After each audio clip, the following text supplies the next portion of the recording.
All right, everybody, welcome back to Matty Moolah. Today we're going to be talking about natural gas and the recent increase in prices that we've seen in Europe as well as Asia, and more specifically, the increase of over 100 to 150% over the past month or two at the Henry Hub natural gas marker here in the United States. We're also going to be touching on a company in particular that you should potentially keep in your watch list with some upcoming catalysts that might be right for your attention. So as we get into it, I'm going to leave a really good article that was from Benzinga in the description for you guys. It also highlights NG Energy, the Colombian natural gas company that we've been talking a lot about on the channel already. This company has seen an increase in price of over 140% over the past 12 months. It's up over 93 cents in total. The currently price is about $1.57 for the stock, $225 million market cap, and that's in Canadian dollars there. So approximately 150 to 175 million US dollars.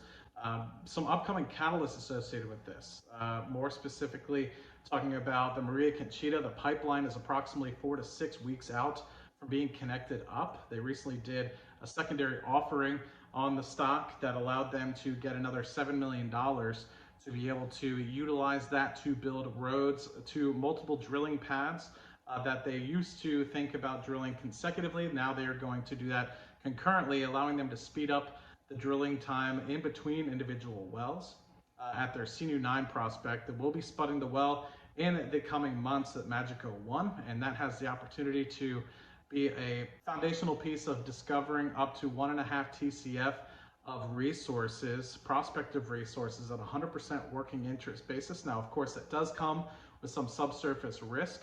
With the opportunity of the Maria Conchita coming online in the next 4 to 6 weeks, bringing online 15 to 20 million scuffs a day of gas production. And in the meantime, they will be potentially trucking gas from the Istanbul 1 well, where they are currently installing an ESP to help deal with some of the water coming out of that well. But that should be up to 4 million scuffs a day, bringing revenue through the door. And with that, hopefully be able to underpin some good drilling results out of the Magico 1 well as we go into the first quarter of next year. Now, for those of you guys that haven't seen the prospectivity of the Sinu 9 prospect yet, there's currently 4 wells that are fully funded.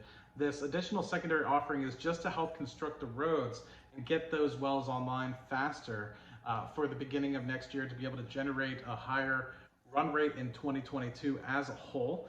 And so if you were to take into account a success case in all the Sinu 9 wells that are coming forward, which each could produce anywhere between 15 to 30 million scuffs a day, giving you the opportunity to be trading at a current revenue estimate of anywhere between 2 to 4 times, depending on if it comes in that $15 to $30 million range.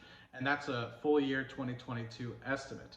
So that being said, that's just for the 4 fully funded wells. If you have the opportunity to potentially find any of these other leads that we have in this presentation, as you might see on the screen now, that is only further upside from there. I think that with great results at the Magico 1 well, which we should have by the first half of 2022, and potential follow-on success in early first half of 2022 as well, I think that you could see the underlying foundational share price of this company being $2, $2.50 USD, approximately $3 to $3.25 Canadian, and that would get you in the range of, say, $300 to $400 million US. And with the ongoing success going into the second half of next year, if those other 2 wells come in successful as well, and some of these further leads come in successful as well, I honestly think that you could see this go north of $1 billion US. Now, this all does have prospective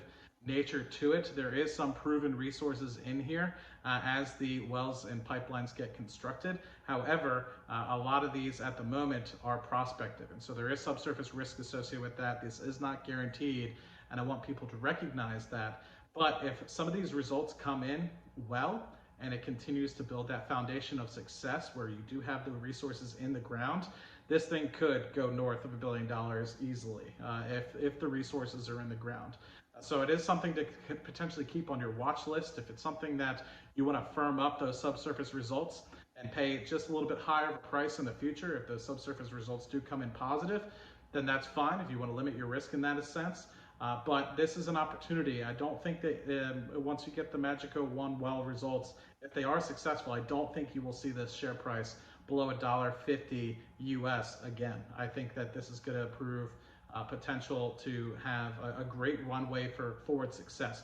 Now, if the follow-on wells are not as successful, I could see a potential pullback and retracement, depending on how successful the remaining 4 wells are in the exploration campaign at the Sunu 9 prospect. But you also have to think that they have the Maria Conchita, which has follow-on wells that will be drilled there as well. And then they also have the Tiburon, where they have a current farm down opportunity and seismic results that they could potentially have multi-TCF potential off the coast of Colombia as well. So I think that this is a great opportunity looking at this as a whole.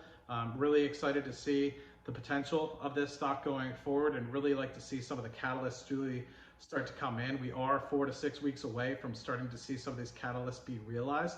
So be sure to check this out on StockTwits, and be sure to follow on StockTwits along with other folks in the future. Be sure to follow along the stock as we continue to see some of these catalysts be realized. And I'm curious to see what you guys think in the comment section down below. And like I said, there is prospective nature to these resources. So if it is something that you might want to wait until some of these subsurface results do get firmed up, I understand that, but also recognize with that will come a higher share price. Now, of course, it could be an opportunity if things don't go appropriate, where you could buy potentially at a cheaper price, with the fact that there is 3 additional wells in the exploration campaign beyond the Magico 1 well. But keep in mind, we do have resources that will be coming down the pipeline that is not going to go away at the Maria Conchita prospect. So give and take, right? It's all about the potential upside for NG Energy, and to see how much further growth in the share price and market capitalization of this company we can get. I currently believe that is a great value based off the Maria Conchita resources that will be coming down the pipeline in the coming weeks. But who knows how far in terms of upside potential this thing can get with the continued success at Sunu 9 and the continued success at Tiburon. And I will talk to you guys on the next video. Let me know what you guys think in the comment section. Talk to you guys on the next one.